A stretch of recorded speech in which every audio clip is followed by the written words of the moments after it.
Hello everyone, आज की इस वीडियो में मैं आप लोगों को वर्ड मीनिंग विद प्रोनाउंसिएशन सिखाने वाली हूँ, ताकि वर्ड मीनिंग के साथ साथ आप लोगों की प्रोनाउंसिएशन भी बेहतर हो सके।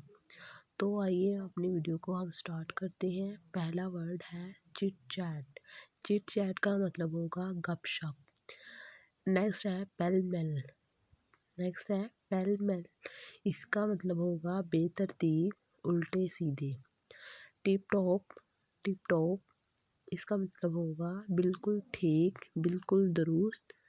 Zig zag. इसका मतलब होगा टेढ़ा मेढ़ा। टेढ़ा मेढ़ा। ब्लैंकेट कंबल। चोल रजाई। चैटी। बतूनी। जो ज़्यादा बातें करने वाला हो, बहुत ज़्यादा बोलता हो, उसे हम कहेंगे चैटी, बतूनी। Thank you for watching.